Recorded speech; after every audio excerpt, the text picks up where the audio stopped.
Hello everybody, मैं S K. Pandey, faculty of history, IAS point YouTube channel पर आप सबों का स्वागत करता हूं। उम्मीद करता हूं आप सब अच्छे होंगे। आज हम लोग यहां जो डिस्कशन करेंगे वह ऐसे तो आधुनिक भारत से संबंधित एक महत्वपूर्ण टॉपिक है, लेकिन हाल फिलहाल में यह समाचार पत्रों के सुर्खियों में बना रहा है, जो आप सब भी वाकिफ होंगे और आप सबों ने बहुत सारे स्रोतों से पढ़ा भी होगा, इसे जाना भी होगा।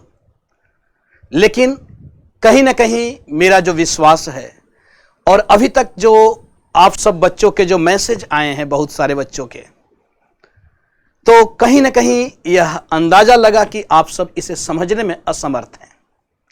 तो आप सबों को अब तो यह पता चल ही गया होगा कि आज हमारा डिस्कशन जो परिचर्चा है वह किससे संबंधित होगा, यानी जो नई शिक्षा नीति 2020 जो अभी घोषित की गई है सरकार के द्वारा, आज हम लोग इस पे चर्चा करते हैं और इस चर्चा के अंतर्गत यह समझने का प्रयास करेंगे कि आखिर यह नई शिक्षा नीति है क्या। अब यहां पे दो चीजें, अगर यह नई शिक्षा नीति 2020 है तो इसका तात्पर्य है कि इसके पहले भी पुरानी शिक्षा नीति होगी। तो वह पुरानी शिक्षा नीति कौन सी थी और उस पुरानी शिक्षा नीति के लिए क्या क्या, कौन कौन से आयोग थे और उसमें क्या क्या प्रावधान थे, और इस जो नई शिक्षा नीति 2020 है यह कैसे अलग है, क्योंकि बदलते हुए पैटर्न के आधार पर शिक्षा में बदलाव बेहद जरूरी माना जाता है। और ऐसे भी देखा जाए तो शिक्षा का उद्देश्य क्या है। शिक्षा संस्कृत के शिक्ष धातु से निर्मित है और शिक्षा का मतलब ज्ञान या सीखना होता है। तो यह जो परंपरा, सीखने की जो परंपरा हमारे समाज में जो रही है वह कोई आज की तो है नहीं, बल्कि यह प्राचीन काल की है। जो सीखने की जो परंपरा हम देख पाते हैं, तो इस शिक्षा का उद्देश्य अगर देखा जाए तो शिक्षा का उद्देश्य मनुष्य को सभ्य बनाना है, और यही शिक्षा व्यवस्था ही है जिसके कारण आज समाज में आप देख पाते हैं कि यह जो मानव प्राणी है, यह मानव प्राणी अन्य पृथ्वी पर जो भी प्राणी जगत हैं उससे यह अलग हो पाता है, क्योंकि इसके अलग होने में जो सबसे बड़ी देन अगर किसी की मानी जाएगी तो वह शिक्षा की ही है। तो शिक्षा ऐसे भी आवश्यक है क्योंकि शिक्षा के द्वारा ही एक सभ्य समाज का निर्माण होता है, सशक्त राष्ट्र का निर्माण होता है। तो इस शिक्षा व्यवस्था, जो प्राचीन शिक्षा व्यवस्था जो थी और जिसे समाप्त करके जो नई शिक्षा व्यवस्था जो लागू की जा रही है 2020 में, तो इसमें व्यापक बदलाव भी किए गए हैं। और यह जो बदलाव है देखा जाए तो 34 वर्ष लगे इस परिवर्तन को करने में, जहां पे टेक्नोलॉजी हर 6 महीने में पुराने हो जाते हैं। तो फिर हमारी शिक्षा व्यवस्था में जो कमियां थी, इन कमियों को इतने लंबे समय के पश्चात क्यों दूर किया गया, क्योंकि आज जो इसके पहले की जो शिक्षा व्यवस्था थी वह कहीं ना कहीं बोझिल साबित हो रही थी।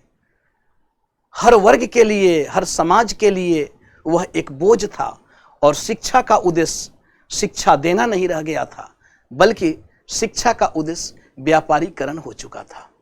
आज उन्हीं शिक्षा को फिर से उसे बोझिलपन को समाप्त करके और शिक्षा व्यवस्था का उद्देश्य यहाँ व्यापार परक शिक्षा से संबंधित यहाँ पे जोड़ा जा रहा है, जिसमें शिक्षा का जो उद्देश्य है वह उद्देश्य मूल रूप में इसमें परिभाषित किया जा रहा है। तो सबसे पहले यहाँ पे अगर हम लोग देखें तो इस शिक्षा व्यवस्था को जानने से पहले हम यहाँ पे चर्चा करेंगे कि जो शिक्षा नीति है जो 2020 में जो लागू की गई, तो कोई ऐसा नहीं है कि यह एक नई शिक्षा नीति है, बल्कि देखा जाए तो इस शिक्षा नीति से पहले भी बहुत सारे शिक्षा नीति और आयोगों का गठन शिक्षण क्षेत्र से संबंधित आपको स्थापित किए जा चुके थे। अगर स्वतंत्रता के बाद की बात की जाए तो स्वतंत्रता के बाद भी आप देखते हैं कि शिक्षण आयोग और शिक्षा नीति का आपको गठन किया जा चुका है, जिसमें अगर स्वतंत्रता के पश्चात सबसे पहले शिक्षा आयोग की बात करें तो राधा कृष्ण आयोग को हम देख सकते हैं, जो 1948-49 में गठित किया गया था। उसी प्रकार कोठारी शिक्षा आयोग को हम देख सकते हैं। उसी प्रकार राष्ट्रीय शिक्षा नीति 1968 को हम देख सकते हैं। नवीन शिक्षा नीति 1986 को हम देख सकते हैं, जिसके पश्चात 2020 में 34 वर्ष के बाद एक नई शिक्षा नीति की घोषणा की जा रही है, जो 2020 की नई शिक्षा नीति है। लेकिन इसके पहले भी आप देखते हैं तो संशोधित राष्ट्रीय शिक्षा नीति 1992 में पारित की गई थी। उसके बाद भी आप देखते हैं तो चाहे 2000 का वर्ष हो, 2005 का वर्ष हो, 2009 का वर्ष को भी आप देखें तो शिक्षा के क्षेत्र में कुछ काम किए गए थे, जिसमें RTE राइट टू एजुकेशन और अनिवार्य शिक्षा की बात की गई थी। तो इस प्रकार से शिक्षा के क्षेत्र में हमेशा सरकार चिंतित रही, लेकिन कोई ठोस कदम नहीं उठा पाई, और इस ठोस कदम को उठाने में सरकार को 34 वर्ष का एक लंबा समय काल व्यतीत करना पड़ा। लेकिन अभी यहाँ पे ही शिक्षा को हम लोग नहीं समाप्त कर पाएंगे, क्योंकि अगर इसके पहले भी स्वतंत्रता के पहले भी अगर शिक्षा आयोग की बात की जाए तो भारत में बहुत सारे शिक्षा आयोग गठित किए गए थे, जो आपके एग्जाम के पॉइंट ऑफ व्यू से भी बहुत महत्वपूर्ण है, जिसका संक्षिप्त में मैं यहाँ पे आपको बतला दूं कि स्वतंत्रता के पूर्व कौन कौन से शिक्षा आयोग का गठन किया गया था। जैसा कि आप सब भी जानते हैं कि चार्ल्स ग्रांट को भारत में आधुनिक शिक्षा प्रणाली का जनक माना जाता है, जब हम ब्रिटिश शासनकाल के अंतर्गत थे, जब हम औपनिवेशिक प्रणाली के अंतर्गत थे, तो उस समय चार्ल्स ग्रांट को आधुनिक शिक्षा प्रणाली का जनक यानी भारतीय शिक्षा प्रणाली का जनक उन्हें कहा जा रहा है। अब ऐसा नहीं है कि चार्ल्स ग्रांट से पहले भारत में शिक्षा प्रणाली थी ही नहीं, लेकिन आधुनिक शिक्षा प्रणाली जिसे हम आधुनिकता के संदर्भ में जिसे हम देख पाते हैं।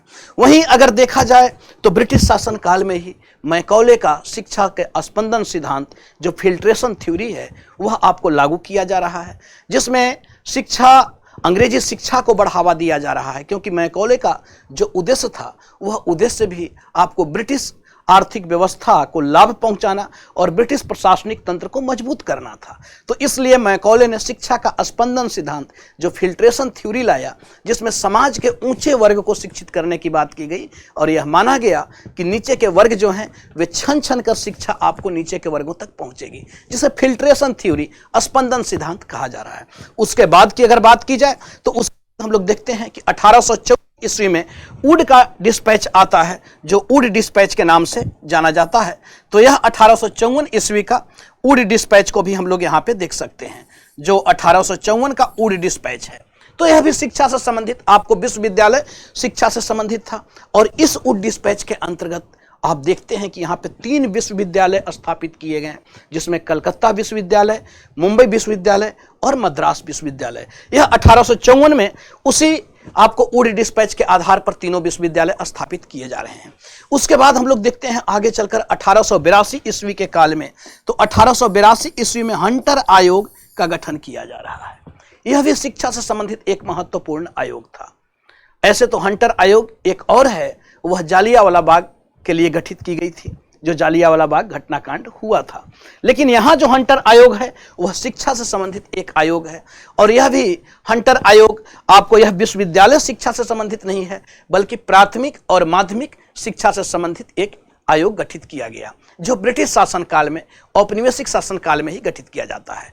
इसे हंटर आयोग के अंतर्गत भी आप देखते हैं तो 1882 ईस्वी में पंजाब विश्वविद्यालय को स्थापित किया जा रहा है, और 1884 ईस्वी में इलाहाबाद विश्वविद्यालय को 1887 ईस्वी में इलाहाबाद विश्वविद्यालय को स्थापित किया जा रहा है, इसी हंटर कमेटी की रिपोर्ट के सिफारिश के आधार पर। उसके बाद अगर हम लोग देखते हैं तो 1904 ईस्वी में आपको शिक्षा से संबंधित एक और अधिनियम, एक और एक्ट पास किया जा रहा है, जो इंडियन यूनिवर्सिटी एक्ट है, द इंडियन यूनिवर्सिटी एक्ट 1904। यह भी आपको शिक्षा से संबंधित एक अधिनियम था जिसे 1904 में लागू किया जा रहा है, जो विश्वविद्यालय शिक्षा से संबंधित है। उसके बाद फिर अगर हम आगे बढ़ते हैं तो 1904 के बाद फिर से आप देखें तो 1904 के बाद 1917 में भी आपको एक आयोग शिक्षा से संबंधित गठित किया जाता है, और यह सैडलर आयोग है। और इस सैडलर आयोग जो विश्वविद्यालय शिक्षा से संबंधित था, इस सैडलर आयोग में आप देखते हैं कि यहाँ पे 2 भारतीयों को भी इस आयोग में सम्मिलित किया गया था, जिसमें एक आशुतोष मुखर्जी और दूसरा जियाउद्दीन अहमद खां थे। तो इस प्रकार से शिक्षा से संबंधित यहाँ पे स्वतंत्रता पूर्व शिक्षा से संबंधित कुछ सुधार भारत में किए जा रहे थे ब्रिटिश शासन काल में भी। उसके बाद आप देखते हैं तो इस सैडलर आयोग के बाद आपको शिक्षा से संबंधित एक और प्रस्ताव रखा जाता है जो बहुत ही महत्वपूर्ण है, और वह है वर्धा शिक्षा योजना। यह वर्धा शिक्षा योजना जो गांधी के द्वारा आपको प्रस्तावित किया गया था, और इस वर्धा शिक्षा योजना जो 1937 ईस्वी की है, लेकिन यह आपको प्रस्ताव पास नहीं हो पाया, क्योंकि गांधी ने इसमें जो शिक्षा से संबंधित जो प्रस्ताव था, इसमें गांधी ने यह प्रस्तावित किया था कि 11 वर्ष तक के जो बच्चे हैं उन्हें निःशुल्क शिक्षा प्रदान की जाए, और वह जो शिक्षा है वह स्थानीय भाषा में शिक्षा की व्यवस्था हो। लेकिन यह क्यों नहीं प्रस्ताव पारित हो पाया? क्योंकि उसी समय आप सब भी जानते हैं कि 1939 में और 1935 के बीच में सेकेंड वर्ल्ड वार की शुरुआत हो जाती है, और सेकेंड वर्ल्ड वार की शुरुआत होने के कारण उसी समय आप देखते हैं कि कांग्रेस मंत्रिमंडल रिजाइन दे देती है, क्योंकि ब्रिटिश सरकार ने बिना कांग्रेस के परामर्श किए ही विश्व युद्ध में भारत को आपको शामिल कर लिया था, जिसके कारण यह जो प्रस्तावित योजना था जो महात्मा गांधी के द्वारा लाई जा रही थी, यह आपको प्रस्ताव पास नहीं हो पाता है। उसके बाद शिक्षा से संबंधित एक और योजना लाया जा रहा है जो स्वतंत्रता पूर्व ही है, 1944 का सार्जेंट योजना। यह भी आपको शिक्षा से संबंधित ही है, जिसमें 6 से 11 वर्ष तक के बच्चों को अनिवार्य शिक्षा की बात की जा रही है, जो पहली बार यहाँ पे आप देखते हैं कि अनिवार्य शिक्षा की बात इसी सार्जेंट योजना के अंतर्गत 1944 में की जाती है।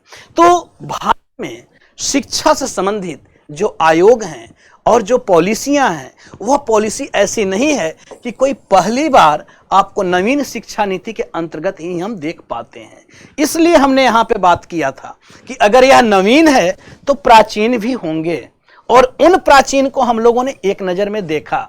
अब यहाँ पे बहुत सारी चीज़ें हैं, और इससे संबंधित जो हम लोग आगे का वीडियो बनाएंगे उसमें हम लोग इस पे डिस्कशन करेंगे, क्योंकि आज हमारा जो उद्देश्य है चर्चा का वह इस नवीन शिक्षा नीति से संबंधित है। तो हम लोग देखते हैं कि यह जो नवीन शिक्षा नीति है वह क्या है, लेकिन इसके पहले थोड़ी से हम लोग इन चीज़ों को देख लें कि स्वतंत्रता पश्चात भारत में जो शिक्षा से संबंधित जो आयोग थे और जो नीतियां थीं, वह नीतियों का उद्देश्य किस प्रकार का था और वह क्या क्या थे।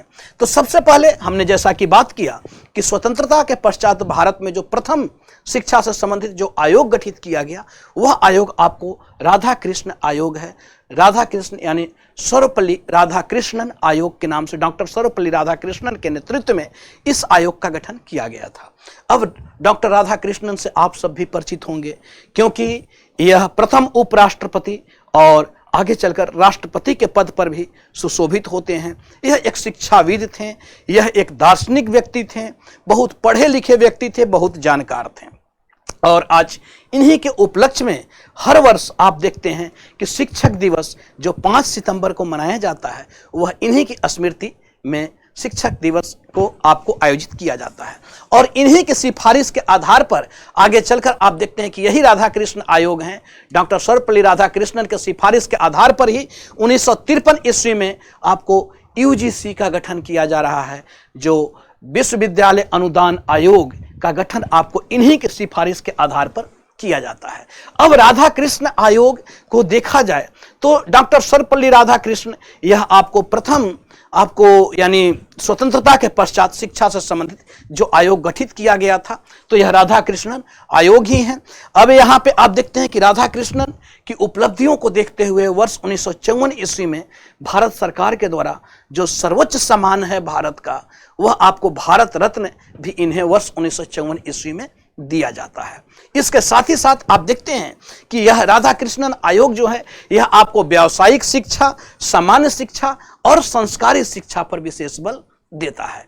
इसके साथ ही साथ यहां आप देखते हैं कि राधा कृष्णन आयोग में यह सिफारिश किया जाता है कि प्रशासनिक सेवाओं की नियुक्ति के लिए यह व्यवस्था हो कि जरूरी नहीं हो कि आपको विश्वविद्यालय की डिग्री हो तभी आप प्रशासनिक सेवाओं में जा सकते हैं। तो यह उस समय काल के अनुसार यह आयोग सिफारिश आपको देता है। इसी आयोग के द्वारा यह सिफारिश दी गई कि शिक्षा को समवर्ती सूची में डाला जाए। तो इस प्रकार से राधा कृष्ण आयोग की कुछ महत्वपूर्ण सिफारिशें भी थी। और यह आप देख पाते हैं कि प्रथम शिक्षा आयोग जो स्वतंत्रता के पश्चात गठित होता है वह राधा कृष्ण आयोग है। अन्य सिफारिश भी थे जिसमें विश्वविद्यालय अनुदान आयोग की जो स्थापना जो की जा रही है, यह इन्हीं के सिफारिश के आधार पर विश्वविद्यालय यूजीसी की स्थापना आपको की जाती है। तो शिक्षा से संबंधित आपको प्रथम आयोग यहां पे हम देख पाते हैं। उसके बाद आगे चलते हैं तो वर्ष 1964 से 66 के बीच में एक दूसरी आयोग शिक्षा से संबंधित आपको गठित होती है। और यह जो आयोग गठित हुई, यह आपको कोठारी आयोग के नाम से जाना जाता है। जो डॉक्टर दौलत सिंह कोठारी जो यूजीसी के चेयरमैन थे, इनके नेतृत्व में एक आयोग का गठन किया जाता है जिसे कोठारी आयोग के नाम से जाना जाता है। इस कोठारी आयोग में माध्यमिक शिक्षा को व्यावसायिक शिक्षा प्रदान करने की बात की जाती है। और इसी कोठारी आयोग में पहली बार आप देखते हैं कि शिक्षा के क्षेत्र में आपको बजट को बढ़ाने की बात की जा रही है। जो इस नई शिक्षा नीति जो 2020 है, जिसमें आपको जीडीपी का 6% जो शिक्षा पर खर्च करने की बात की जा रही है, तो शिक्षा पर खर्च करने की बात 1964 से 66 में बनी यह कमेटी की सिफारिश में भी यह बातों को रखा गया था। लेकिन आज तक शिक्षा के क्षेत्र में सरकारी बजट को बढ़ाया नहीं जा सका और इसे फिर से आज लंबे समय के पश्चात भी आज देखते हैं कि 2020 में भी इसी बजट को फिर से यानी 6% जो जीडीपी का है उसे खर्च करने की बात की जा रही है। तो यह बेहद शर्मनाक स्थिति है कि जिस बात की घोषणा 1964 से 66 में की गई थी, वह 2020 तक शिक्षा के क्षेत्र में सुधार और उसमें खर्च जो है वह नहीं किया जा रहा है। तो यह हम लोग देखते हैं दौलत सिंह आयोग जो कोठारी आयोग है, इसमें आपको शिक्षा से संबंधित उन्नत शिक्षण केंद्र की स्थापना की भी बात की जा रही है। इसके साथ ही साथ आप देखते हैं कि इस कोठारी आयोग में माध्यमिक शिक्षा को और माध्यमिक शिक्षा को व्यावसायिक शिक्षा की ओर ले जाने की बात की जा रही है। तो यह कोठारी आयोग है। नेक्स्ट अगर हम लोग देखते हैं तो अब आते हैं उसके बाद की अगर बात की जाए तो उसके पहले भी शिक्षा से संबंधित कुछ जो महत्वपूर्ण जो आयोग थे, जिसमें हमने बात किया कि नई शिक्षा नीति राष्ट्रीय शिक्षा नीति 1968। तो 1968 की जो राष्ट्रीय शिक्षा नीति है, इस राष्ट्रीय शिक्षा नीति में आप देखते हैं कि पहली बार इसी में आपको यानी 14 वर्ष तक के जो बच्चे हैं उनके लिए अनिवार्य शिक्षा की बात की जा रही है। इसके साथ ही साथ आप देखते हैं कि यह जो राष्ट्रीय शिक्षा नीति है, इस राष्ट्रीय शिक्षा नीति में आपको त्रिभाषाई फॉर्मूले को स्वीकार किया गया, जिसमें त्रिभाषाई फॉर्मूले के अंतर्गत मातृभाषा, साथ ही साथ आपको स्थानीय भाषा और राष्ट्रभाषा में शिक्षा देने की जो बात है वह इस राष्ट्रीय शिक्षा नीति 1968 में की जा रही है। इसके साथ ही साथ आप देखते हैं कि विज्ञान और अनुसंधान से संबंधित आपको शिक्षण की बात यहाँ पे भी 1968 में भी आपको की जा रही है, जो राष्ट्रीय शिक्षा नीति है। साथ ही साथ जो शिक्षा से संबंधित जो पाठ्य पुस्तकें हैं, उन पाठ्य पुस्तकों को भी बोझिल ना बनाकर उसे उत्तम बनाने की बात इस राष्ट्रीय शिक्षा नीति में भी की गई थी। तो यहाँ पे कोई ऐसी चीजें नहीं है कि 2020 में बहुत सारी नई चीजों को हम देख पा रहे हैं, बल्कि ये सारी सिफारिशें इसके पहले भी आपको यहाँ पे किया जा रहा था। अब अगर बात की जाए नवीन शिक्षा नीति 1986 की, तो इस नवीन शिक्षा नीति में सबसे पहला जो उद्देश्य था वह उद्देश्य था साक्षरता दर को बढ़ाना। तो यहाँ पे साक्षरता दर को बढ़ाने की बात की जा रही है। साथ ही साथ शिक्षा को सार्वभौमिकरण, शिक्षा को व्यावसायीकरण, शिक्षा के समाजीकरण की बात आपको की जा रही है। और इसके साथ ही साथ शिक्षा जो है वह शिक्षा 10+2+3 के पैटर्न पर आपको यहाँ पर शिक्षा है, जिसमें 10+2+3 जो हम लोग ग्रेजुएशन तक के शिक्षा को देखते हैं। तो यहाँ पे जो सैडलर आयोग में भी इसकी बात की गई थी। 1917 के जो सैडलर आयोग है, जिसमें यह कहा गया था कि पहले यानी इंटरमीडिएट के बाद ही ग्रेजुएशन में 3 वर्ष की पढ़ाई के लिए छात्र जाएंगे और इंटरमीडिएट को एक स्वायत्त संगठन के रूप में रखा जाए, स्वायत्त शिक्षा के रूप में रखा जाए। यानी प्रारंभिक जो शिक्षा है वह 10th लेवल तक के, उसके बाद 2 साल का जो शिक्षा है वह कॉलेज से अलग शिक्षा दिया जाए जो इंटरमीडिएट शिक्षा था, और उसके बाद फिर स्नातक की शिक्षा जो कॉलेज की शिक्षा है। तो यह सैडलर आयोग में भी यह बातें की गई थी।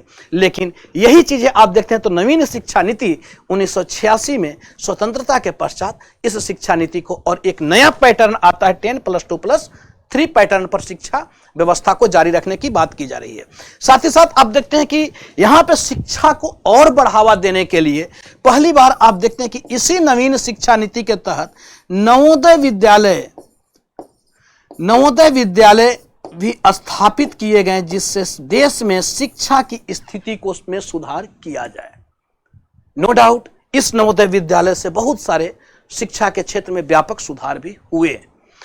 इसी शिक्षा नीति को आगे चलकर 1992, 2000, 2005 और 2009 में भी हम लोग देखते हैं कि अलग अलग आपको इसमें सुधार किए जा रहे हैं, जिसमें शिक्षा को अनिवार्य बनाया जा रहा है, RTE एक्ट पास किए जा रहे हैं, मुफ्त भोजन दिए जा रहे हैं, साइकिल दिए जा रहे हैं, कंप्यूटर दिए जा रहे हैं। तो इस प्रकार से शिक्षा में कुछ सुधार होते रहे हैं। लेकिन जो बेसिक सुधार होना चाहिए था, जो सार्वभौमिक सुधार होना चाहिए था, उस सार्वभौमिक सुधार के लिए 34 वर्ष का एक लंबा आपको समय व्यतीत करना पड़ता है, और तब जाकर शिक्षा को आज के बदलते हुए परिदृश्य के अनुसार यहाँ पे नवीन शिक्षा नीति 2020 को घोषित किया जा रहा है। अब यहाँ पे हम लोग देखते हैं कि यह नवीन शिक्षा नीति क्या है, जिसको लेकर आज बहुत सारे वाद विवाद भी हो रहे हैं, चाहे प्रिंट मीडिया हो चाहे इलेक्ट्रॉनिक मीडिया हो। तो यह जो नवीन शिक्षा नीति है, सबसे पहले तो आप यहाँ पे यह देखें कि यह जो नवीन शिक्षा नीति है, इस नवीन शिक्षा नीति को लाने से पहले 2 आयोग गठित किए गए। ध्यान यह रखना है, क्योंकि हो सकता है आप यहां पे कंफ्यूज करें और केवल कस्तूरी रंगन कमेटी आपको याद रहेगा, तो फिर प्रश्न गलत होने की संभावना बनी रहेगी। इस नवीन शिक्षा नीति को लेकर सबसे पहली जो आयोग जो गठित की गई, वह आयोग आपको TSR सुब्रमण्यम कमेटी की गठन आपको 2015 ईस्वी में की जा रही है। यानी अक्टूबर 2015 में एक इस नवीन शिक्षा नीति को लेकर शुरुआत जो है वह शुरुआत हो चुकी थी, और यह शुरुआत अक्टूबर 2015 में ही कर दी गई थी, जिसमें एक TSR सुब्रमण्यम को आपको इसका अध्यक्ष नियुक्त किया गया था, और इन्होंने इस शिक्षा से संबंधित कुछ सिफारिशें भी दी, और इनकी सिफारिश को 7 मई 2016 को यह जो शिक्षा से संबंधित जो सिफारिश था, वह सिफारिश आपको यह प्रदान कर देते हैं सरकार के समक्ष। इन्होंने अपने सुझाव को रखा। अब इन्होंने जो नई शिक्षा नीति है, और नई शिक्षा नीति को लेकर जो TSR सुब्रमण्यम कमेटी ने जो सिफारिश दी और जो सुझाव रखे, वह सुझाव क्या क्या थे, क्योंकि वही सुझाव के आधार पर आगे चलकर कस्तूरी रंगन आयोग ने भी उसी सिफारिश को आपको प्रस्तावित की, और जो सरकार के द्वारा अभी प्रस्तावित किया गया है। तो यहाँ पे आप देखते हैं कि TSR सुब्रमण्यम कमेटी ने जो 7 मई 2016 को जो सुझाव सरकार को दिए, उस सुझाव में आखिर था क्या। तो इस सुझाव में सबसे पहली चीजें यहाँ पे इसमें सुझाव दिया गया था कि UGC जो है, UGC जैसी संस्थाओं की भूमिका को आज व्यापक बदलाव की आवश्यकता है, और UGC जैसी संस्थाओं की भूमिका में बदलाव अनिवार्य है, उसमें बदलाव किया जाना चाहिए। दूसरी, इस सुब्रमण्यम कमेटी की जो सिफारिश थी, इस सुब्रमण्यम कमेटी की दूसरी सुझाव यह थी कि शिक्षकों की भारत में व्यापक कमी है, और शिक्षकों की कमी है तो इन शिक्षकों की कमी को दूर किया जाए, और इसके लिए शिक्षक नियुक्ति बोर्ड स्थापित किया जाए, क्योंकि जब तक शिक्षक और विद्यार्थी अनुपात को कम नहीं किया जा सकता है, तब तक शिक्षा व्यवस्था में वह व्यापक सुधार नहीं हो सकता है। तीसरी इस कमेटी की जो सिफारिश थी, इसमें यह था कि प्रत्येक 10 वर्ष के बाद शिक्षण संस्थानों के जो रजिस्ट्रेशन है उनका नवीनीकरण किया जाए। यानी जो भी शिक्षण संस्थान है हर 10 वर्ष के बाद उनका जांच हो कि क्या वह सही हैं, जिस लिए उन्हें रजिस्ट्रेशन प्रदान किया गया है, क्या वे अपने काम को सही प्रकार से कर रहे हैं, अगर नहीं कर रहे हैं तो उनके रजिस्ट्रेशन को रद्द कर दिया जाए। बहुत अच्छी सिफारिश थी। तो एक सिफारिश इसमें, एक सुझाव इसमें यह भी दिया गया था। इसमें चौथी जो सुझाव था वह था कि शिक्षक प्रशिक्षण के लिए 4 वर्षीय बीएड कार्यक्रम को लागू किया जाए, क्योंकि अभी तक के बीएड जो कार्यक्रम है वह 1 वर्षीय है।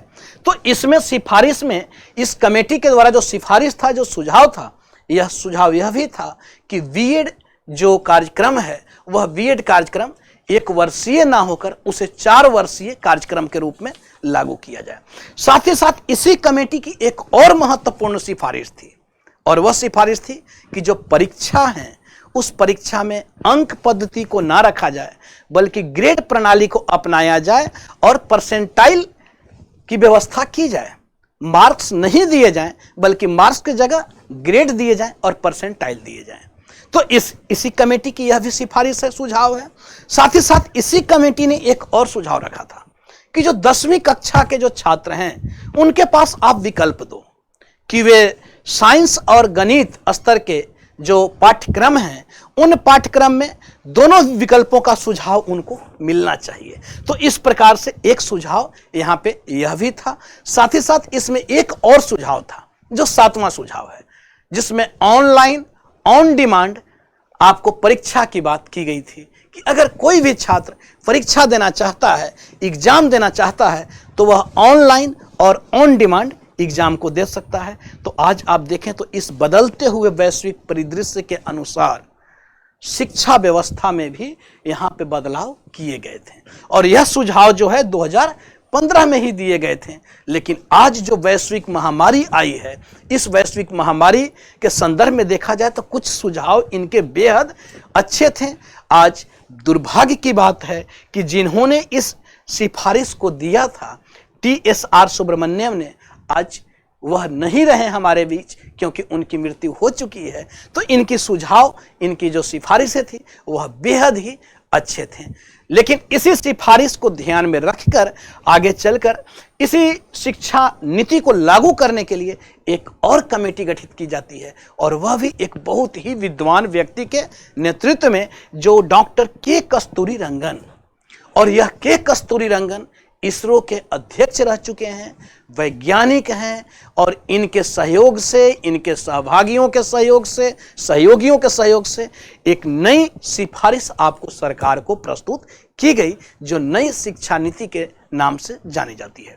अब के कस्तूरी रंगन जो आयोग है, जिसका गठन जून 2017 ईस्वी में किया जा रहा है, और यह के कस्तूरी रंगन आयोग की जो सिफारिशें हैं वह 31 मई 2019 को सरकार के समक्ष रख दी जाती हैं। यानी यह जो सिफारिश है वह सिफारिश 31 मई 2019 को यह सिफारिश सरकार के समक्ष दे देते हैं। अब जब सरकार को सिफारिश दी गई, सुझाव दिए गए, तो सरकार जनता और शिक्षा विशेषज्ञों से राय लेने की बात कही, क्योंकि किसी भी नीति को आप ऐसे लागू नहीं कर सकते हैं, और वह भी उन नीति को जो आपको सभी वर्गों से जुड़ी हुई नीति हो। तो इसके लिए आम लोगों की भी सहभागिता को देखना था, क्योंकि कहीं इसको लेकर व्यापक विरोध ना हो। तो इसलिए सरकार इस सिफारिश के आधार पर अब आम लोगों से राय लेना चाहिए, और साथ ही साथ शिक्षाविदों से राय लेना चाहिए, और इसके लिए 2 माह के समय को निर्धारित किया जाता है, 2 माह का समय दिया जाता है। लेकिन आप देखते हैं कि 1.5 महीने के अंदर जिस प्रकार से रुझान आए और जिस प्रकार से सुझाव आए, कहा यह जाता है कि 1.5 महीने में ही सरकार के पास 65,000 सुझाव आपको मिल जाते हैं इस शिक्षा व्यवस्था से लेकर। पिछले 1 वर्ष में देखा जाए तो यहां जो सुझाव है वह 2 लाख से ज्यादा सुझाव मिलते हैं सरकार को, और तब जाकर सरकार के द्वारा 29 जुलाई 2020 को, यह आपको 29 जुलाई 2020 को आप देखते हैं कि सरकार के द्वारा नई शिक्षा नीति 2020 की घोषणा कर दी जाती है। अब नई शिक्षा नीति 2020 की जो घोषणा की गई, यह घोषणा क्या थी? तो इसके पहले हम लोग देखते हैं कि पहला जो आयोग जो बना नई शिक्षा नीति को लेकर, वह आपको पूर्व कैबिनेट सचिव TSR सुब्रमण्यम के नेतृत्व में आपको एक कमेटी का गठन किया जा रहा है जो नई शिक्षा नीति के लिए गठित की गई थी और इन्होंने अपनी सिफारिश सरकार के समक्ष रखी थी। आगे चलकर आप देखते हैं कि डॉक्टर के कस्तूरी रंगन, यह के कस्तूरी रंगन है जिन्होंने अपना सुझाव 31 मई 2019 को शिक्षा मंत्री सरकार के समक्ष दी। और इतना ही नहीं, सिर्फ शिक्षा में ही बदलाव नहीं हुआ, बल्कि शिक्षा से संबंधित जो विभाग थे, जिस विभाग को संस्कृति आपको मंत्रालय के नाम से जाना जाता था, उस विभाग में भी आप देखते हैं कि मानव संसाधन मंत्रालय के नाम से जो विभाग जाना जाता था, उस विभाग में भी परिवर्तन हुआ और उस विभाग का भी नाम अब शिक्षा मंत्रालय के नाम से, मानव संसाधन मंत्रालय के जगह पे अब वह विभाग आपको शिक्षा मंत्रालय के नाम से जानी जाती है। तो यह आपको कस्तूरी रंगन के द्वारा अपनी सिफारिशें सरकार के समक्ष प्रस्तुत की जाती है और यह 29 जुलाई 2020 को सरकार के द्वारा इस सिफारिशों के आधार पर ही घोषणा की जाती है। अब यहां पे घोषणा क्या हुई सरकार के द्वारा? तो सबसे पहली जो घोषणा थी वह है 5+3+3+4, यानी इसके पहले की जो हमारी शिक्षा व्यवस्था थी, वह शिक्षा व्यवस्था कैसी है? तो 10+2+3, जिसका हमने बात किया था 1986। तो यहां पे जो 10+2+3 पैटर्न था, इस पैटर्न को समाप्त कर दिया जाता है और एक नया पैटर्न जो 15 वर्षीय ही है, लेकिन उसे 4 प्रोग्रामों के तहत विभाजित किया जा रहा है, जो 5+3+3+4। यह बड़ा ही टेक्निकल आपको लगता होगा देखने में और बड़ा जटिल लगता होगा देखने में, लेकिन मैं विश्वास दिलाता हूं कि वह समझने में उतना ही आसान है। अब यह क्या है 5+3+3+4? तो इसके लिए आप देखते हैं कि शिक्षा व्यवस्था को आपको 15 वर्षीय इस शिक्षा व्यवस्था को 4 स्तरों में विभाजित किया जा रहा है, जिसमें जो पहला स्तर है, जो यानी पहला जो 5 वर्ष है, उसमें 3 वर्ष तो रखा जा रहा है आंगनबाड़ी शिक्षा के लिए और उसके साथ ही साथ 2 वर्ष रखा जा रहा है कक्षा 1 और कक्षा 2 की शिक्षा के लिए, यानी प्री नर्सरी शिक्षा प्लस 1 और 2 की शिक्षा, जिसे 5 वर्ष, यानी पहला जो 5 वर्ष है जिसे 5+ कहा जा रहा है, यानी 5 कहा जा रहा है, तो उसमें इस प्रकार की शिक्षा दी जाएगी जो बच्चों के लिए है। उसके बाद अब इसमें क्या क्या चेंजिंग हुए उस पर अभी हम लोग आगे आते हैं, पहले इस पैटर्न को समझते हैं। उसके बाद जो 5 के बाद +3 जो शिक्षा व्यवस्था है, यानी यह जो शिक्षा है यह 6 से 8 वर्ष के बच्चों का, यानी यहाँ पे 5+3 जो है, यह 3 जो है वह आपको कक्षा 3 से लेकर कक्षा 5 तक के छात्रों की शिक्षा की इसमें बात की गई है, जिसमें उम्र 8 से लेकर 11 वर्ष तक के इसमें रखा गया है। उसके बाद +3 जो है वह आपको कक्षा 6 से कक्षा 8 तक के शिक्षा की बात की गई है, जिसमें उम्र जो है वह आपको 11 वर्ष से लेकर 14 वर्ष रखा गया है। उसके बाद आप देखते हैं कि +4 जो है वह आपको कक्षा 9 से लेकर और कक्षा 12 तक की शिक्षा को रखा गया है, यानी विश्वविद्यालय से पहले की शिक्षा, क्योंकि नई शिक्षा नीति 2020 को आपको 2 स्तरों पे समझना है, एक तो स्कूली शिक्षा और दूसरा विश्वविद्यालय शिक्षा। तो अभी हम लोग इस स्कूली शिक्षा को देखते हैं कि 5+3+3+4 के अंतर्गत जो स्कूली शिक्षा है, इस स्कूली शिक्षा में किस प्रकार से विभाजन किया गया है। तो मुझे लगता है कि इससे आप लोग समझ पाए होंगे कि यह 5+3+3+4 किस क्लास तक की शिक्षा है। अब इस शिक्षा में क्या क्या प्रावधान किए गए हैं, तो सबसे पहले इसे हम लोग देखते हैं। जैसे आप देखते हैं कि पहले जो शिक्षा है, जो आपको नर्सरी शिक्षा है, यह पहले 5 में नर्सरी और केजी और अपर केजी की शिक्षा है, जो 1 और 2 क्लास तक की शिक्षा है। यह जो शिक्षा है, यह शिक्षा आपको एक्टिविटी आधारित शिक्षा है, जिसमें आप देख रहे हैं कि बच्चों के द्वारा एक्टिविटी वर्क करवाए जा रहे हैं और एक्टिविटी के माध्यम से ही शिक्षा देने का काम किया जा रहा है, जिसमें आप देख सकते हैं कि एक्टिविटी वर्क करवाए जा रहे हैं। और यह जो शिक्षा है 3 से 8 साल तक के बच्चों को शिक्षा दिया जा रहा है। तो इस प्रकार से यह जो पहला जो शिक्षा है, जो यानी जो 5, जो पहला जो है, पहला 5, तो इस पहले 5 में यानी 5 में नर्सरी, पहले 5 में नर्सरी, केजी और अपर केजी की शिक्षा है, जो एक्टिविटी आधारित लर्निंग शिक्षा है। और यह 3 से 8 साल तक के बच्चों को शिक्षा देने की इसमें व्यवस्था रखी गई है, जो 1 और 2 क्लास भी इसी के अंतर्गत आते हैं, जिसमें एक्टिविटी आधारित लर्निंग शिक्षा आपको दिया जा रहा है कि एक्टिविटी करवाकर बच्चों को कैसे सिखाया जाता है। तो आप देखें तो ऐसे बहुत सारे शहरों में इस प्रकार की तो शिक्षा दी जाती थी, लेकिन हमारे जो ग्रामीण क्षेत्र थे, उन ग्रामीण क्षेत्र के बच्चों को इस एक्टिविटी शिक्षा से वे वंचित रह जाते थे, जिसके कारण उनकी जो शैक्षणिक जो विकास था, वह विकास उस प्रकार के नहीं हो पाता था, जिससे शिक्षा में समानता की बात नहीं की जा सकती थी। लेकिन यह सरकारी प्रयास है,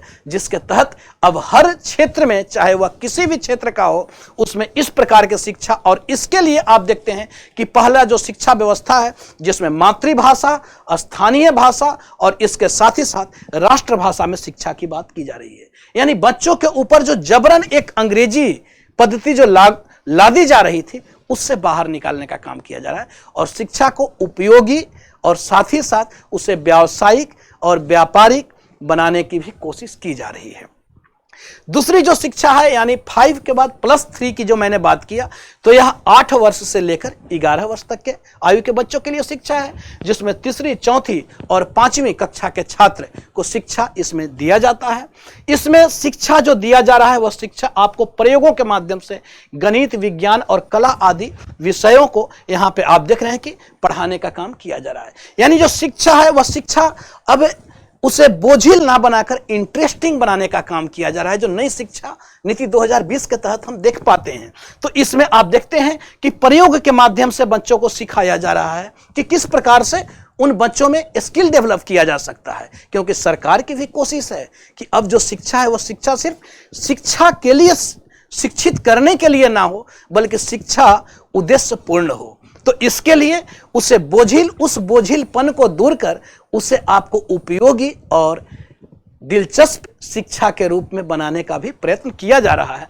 तो यहाँ पे प्रयोग के माध्यम से गणित हो, चाहे विज्ञान हो, चाहे कला हो, तो इन सब को आपको बच्चों को शिक्षित करने का काम यहाँ पे किया जा रहा है, जो इस प्रकार की शिक्षा में हम देख पाते हैं।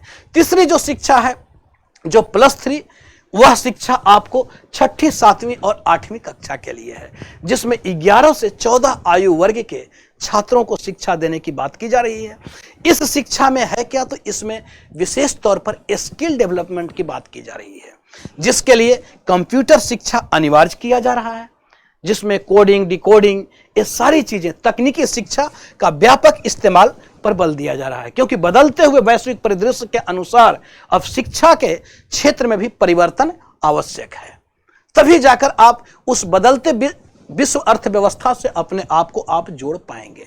दूसरी ओर आप देखते हैं कि कौशल विकास कोर्स भी शुरू किया जा रहा है, स्किल डेवलपमेंट, और सरकार के द्वारा भी निरंतर प्रयास किया जा रहा है, स्किल डेवलपमेंट की बात की जा रही है। तो यहाँ पे स्किल डेवलपमेंट कोर्स भी आपको किए जा रहे हैं, जिसमें आप देख रहे हैं कि बच्चों को मोमबत्ती बनाना है, किस प्रकार से मोमबत्ती बनाना है, यानी छोटे मोटे, अब इसके लिए कहीं दूर नहीं जाना है, बल्कि इसके लिए 10 दिन की लोकल आपको इंटर्नशिप प्रोग्राम भी रखा गया है, जो आसपास के जो स्थानीय क्षेत्र हैं और वहां पे किसी प्रकार के आपको जो भी क्राफ्ट, वहां पे जो भी शिल्प वर्क जो चलते हैं, तो उन्हें बच्चों को सिखाना है, उनमें इंटरेस्ट, जो बच्चा जिस में इंटरेस्ट ले रहा हो, वह आगे चलकर कम से कम उस क्षेत्र में विकास कर सके। यहाँ पे मूल उद्देश्य शिक्षा का यह है, और इसके लिए हर वर्ष 10 दिन की लोकल क्राफ्ट की इंटर्नशिप प्रोग्राम भी आयोजित की जाएगी, जिसमें बच्चे अपने आसपास के जगहों में जो शिल्प हैं, जो आपको शिल्पी वर्क हैं, उसको वे देख पाएंगे, उसे वे समझ पाएंगे। और यह जो शिक्षा है, वह 6ठी, 7वीं और 8वीं कक्षा से ही आपको लागू कर दी जाएगी। तो इस प्रकार से शिक्षा में एक यह भी तकनीक के साथ साथ आपको क्राफ्ट की शिक्षा और स्किल डेवलपमेंट की शिक्षा भी अब ऐड किए गए हैं। इसके बाद आप देखते हैं कि 9वीं से 12वीं तक की जो पढ़ाई है, जो 15 से 18 आयु वर्ग के बच्चों के लिए है, इसमें छात्रों को विषय चुनने की आज़ादी होगी। पहले हुआ करता था कि जो छात्र आपको 3 कैटेगरी में विभाजित कर दिया जाता था, आर्ट्स, साइंस और कॉमर्स। तो अब ऐसा नहीं रहा, बल्कि छात्र अगर आर्ट्स का है और अगर साइंस में किसी एक सब्जेक्ट में उसकी दिलचस्पी है तो वह उसे भी पढ़ सकता है, तो इस प्रकार से वह कॉमर्स भी पढ़ सकता है। तो इस प्रकार से शिक्षा में एक विशेष परिवर्तन इस नई शिक्षा नीति 2020 के तहत हम देख पाते हैं। दूसरी चीजें देखते हैं। अब हम आते हैं उच्च शिक्षा के क्षेत्र में, कि जो उच्च शिक्षा है, जो विश्वविद्यालय स्तर के जो शिक्षा है, उसमें क्या परिवर्तन किए गए। तो परिवर्तन यहां भी है। जो हमने स्कूली शिक्षा 5+3+3+4 के अंतर्गत देखा, तो अब हम लोग देखते हैं कि जो उच्च शिक्षा है उसमें क्या परिवर्तन है। तो उच्च शिक्षा में आप देखते हैं कि मेडिकल और कानून की पढ़ाई को छोड़कर उच्च शिक्षा के लिए एक उच्च शिक्षा आयोग HECI का गठन होगा। अब इसके लिए 4 स्वतंत्र एजेंसियां आपको बनाई गई हैं, जिसमें पहली एजेंसी है राष्ट्रीय उच्चतर शिक्षा के लिए नियामक परिषद। इसके लिए दूसरी एजेंसी है मानक निर्धारण के लिए सामान्य शिक्षा परिषद। इसके लिए तीसरी एजेंसी है वित्त पोषण के लिए उच्चतर शिक्षा अनुदान परिषद और मान्यता के लिए राष्ट्रीय प्रत्यापन परिषद। तो इस प्रकार से यहाँ पे 4 स्वतंत्र संस्थाएं भी उच्च शिक्षा के क्षेत्र में बनाई गई हैं। अब यहाँ पे उच्च शिक्षा के क्षेत्र में जो बदलाव हैं वह विशेषतर बदलाव क्या हुए। तो पहले आप देखते थे कि विश्व स्तरीय जो शिक्षण है, यानी जो उच्च शिक्षा है, उस उच्च शिक्षा में रिसर्च और अनुसंधान पर विशेष बल दिया जाएगा, यानी अनुसंधान प्रेरित शिक्षा पर बल देने का काम यहाँ पे किया जा रहा है।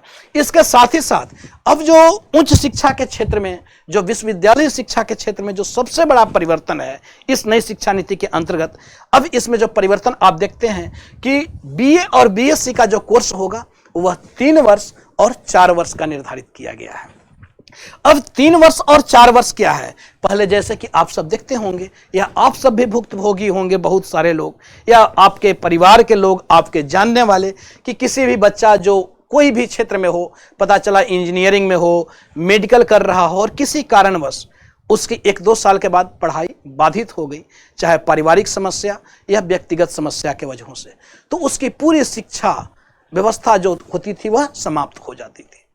लेकिन अब जो नई शिक्षा नीति है इसमें इन्हीं चीजों पर विशेष ध्यान दिया गया है कि अगर किसी बच्चे को अगर वह वंचित रह जाता है तो वह उसे आगे चलकर निरंतर कंटिन्यू भी कर सकता है, लेकिन अगर वह वंचित भी होता है तो उसको कहीं ना कहीं उससे संबंधित उसको सर्टिफिकेट प्रदान किए जाएंगे, और इसके लिए यहाँ पे विशेष प्रावधान रखे गए हैं। तो इसमें प्रावधान क्या रखे गए हैं कि अगर ग्रेजुएशन की जो शिक्षा है वह ग्रेजुएशन की शिक्षा 3 या 4 वर्ष की होगी, जिसमें पहला वर्ष जो है अगर कोई बच्चा एडमिशन लेता है और 1 वर्ष तक वह कंटिन्यू अगर कॉलेज से जुड़ा रहता है तो उसे सर्टिफिकेट एक प्रदान किया जाएगा। आगे अगर वह शिक्षा से जुड़ा नहीं रह पाता है किसी भी कारणों से तो उसको उससे बाहर नहीं किया जाएगा, बल्कि 1 वर्ष का उसे सर्टिफिकेट दिया जाएगा। अगर वह बच्चा 2 साल तक निरंतर शिक्षा से जुड़ा रहता है तो उस बच्चे को डिप्लोमा का सर्टिफिकेट दिया जाएगा, यानी 2 वर्ष तक अगर वह उस शिक्षा पद्धति से जुड़ा रहता है तो उसका शिक्षा समाप्त नहीं होगा, बल्कि 2 वर्ष के बाद उसे डिप्लोमा की डिग्री वह ले सकता है। अगर वह 3 वर्ष तक जुड़ा रहता है तो उसे डिग्री की भी प्रदान कर दी जाएंगी। तो यह तो 3 वर्ष का हुआ। अब अगर कोई सरकारी सेवा में जाना चाहता है तो उसको आगे पढ़ने की जरूरत नहीं है, लेकिन अगर कोई 4थे वर्ष भी पढ़ना चाहता है तो 4थे वर्ष वही बच्चा पढ़ेगा जो आगे चलकर अनुसंधान करना चाहता है, जो रिसर्च करना चाहता है। तो यहाँ पे यानी डिग्री पूरा करने का भी विकल्प होगा। अगर इस बच्चे ने छोड़ दिया 1 साल के बाद अगर वह सर्टिफिकेट लेकर, और 2-3 साल के बाद उसे फिर लगा कि नहीं मुझे डिप्लोमा भी करना चाहिए, तो उसे अब अगले वर्ष की शिक्षा लेनी होगी। 2 वर्ष के बाद अगर उसने छोड़ दिया हो और उसे लगा कि डिग्री करनी चाहिए तो फिर वह 1 वर्ष की और शिक्षा लेकर वह डिग्री भी प्राप्त कर सकता है। उसी प्रकार वह आगे अनुसंधान के क्षेत्र में भी जा सकता है, 4थे वर्ष में फिर से वह शिक्षा से जुड़ सकता है। यानी शिक्षा जो है वह शिक्षा बिल्कुल फ्लेक्सिबल बना दी गई है कि आप बिल्कुल फ्लेक्सिबल हैं, आप जब चाहें तब आप शिक्षा से जुड़ सकते हैं, आपकी शिक्षा समाप्त नहीं हो सकती है। और शिक्षा ही एक ऐसी चीज है जो कभी बेकार जाने वाली चीज नहीं है। तो इसलिए शिक्षा को फ्लेक्सिबल यहां पे बनाया जा रहा है और इसके लिए डिग्री को 3 या 4 वर्ष के लिए किया जा रहा है। बीच में प्रमाण पत्र के साथ पढ़ाई छोड़ने का आपके पास पूरी विकल्प है।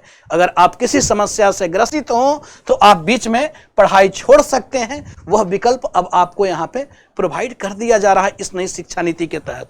इसके साथ ही साथ अब 5 वर्ष का आप देखते हैं कि मास्टर्स कार्यक्रम आपको कर दिया गया। जो पोस्ट ग्रेजुएशन का जो कार्यक्रम है वह अब 5 वर्षीय हो जाएगा। एमफिल का जो कोर्स था उसे समाप्त कर दिया जाता है। अब एमफिल करने की आवश्यकता नहीं रही, वह आपको उस मास्टर्स कार्यक्रम में ही उसे ऐड कर दिया गया है। इसके साथ ही साथ इस नई शिक्षा नीति में कुछ व्यापक परिवर्तन जो बदलते हुए परिवेश के अनुसार किया जा रहा है और इसके लिए खराब पढ़ाने वाले शिक्षकों के खिलाफ कानूनी कार्रवाई का भी प्रावधान रखा गया है। इतना ही नहीं, खराब स्तर वाले जो शिक्षण प्रशिक्षण संस्थान हैं उन संस्थानों को भी अब बंद कर दिया जाएगा इस नई शिक्षा नीति के तहत। जो सबसे विशेष प्रावधान यहाँ पे और सबसे अच्छा प्रावधान यहाँ पे यही है। इसके साथ ही साथ शिक्षकों को ट्रेनिंग कोर्स जो है वह अब यूनिवर्सिटी के बाहर नहीं बल्कि वह ट्रेनिंग कोर्स अब यूनिवर्सिटी के अंदर ही प्रदान की जाएगी। जो नई शिक्षा नीति 2020 के तहत इसे हम देख सकते हैं। इसके साथ ही साथ पीएचडी के जो हर छात्र हैं अब इनको एक विशेष कोर्स भी करना पड़ेगा और वह जो कोर्स होगा वह कोर्स आपको शिक्षण से संबंधित होगा और उस अवधि में यानी जब शोध के दौरान 1 वर्ष में न्यूनतम तय समय सीमा के अंदर उन्हें कुछ घंटे, न्यूनतम घंटे उन्हें अब पढ़ाने होंगे जो यहाँ पे अनुसंधान वाले छात्रों के लिए, पीएचडी वाले छात्रों के लिए अनिवार्य की गई है। के साथ ही साथ जहाँ बात की जाए बजट की तो बजट में भी आप देखते हैं कि बजट में भी शिक्षा पर जीडीपी का 6% खर्च करने की बात तो बहुत पहले से चली आ रही है, लेकिन इस नई शिक्षा नीति 2020 में भी शिक्षा पर बजट का जो खर्च है उसे 6% तक करने की बात की जा रही है, जो एक बहुत ही सराहनीय सरकार का कदम है। तो इस प्रकार से आप देख पाते हैं कि जो शिक्षण संस्थान है इसमें व्यापक, जो शिक्षा नीति है इसमें व्यापक परिवर्तन आपको किए जा रहे हैं। और यह जो नई शिक्षा नीति है यह सिर्फ स्कूली शिक्षा में ही परिवर्तन नहीं बल्कि स्कूली शिक्षा के साथ साथ विश्वविद्यालय शिक्षा यानी उच्चतर शिक्षा में भी विशेष बदलाव किए गए हैं। तो आज हमने शिक्षा से संबंधित जो 5+3+3+4 था इस टेक्निक्स को हम लोग समझ पाएं।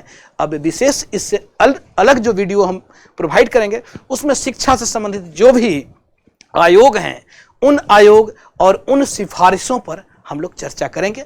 तब तक के लिए बहुत बहुत धन्यवाद। Thank you.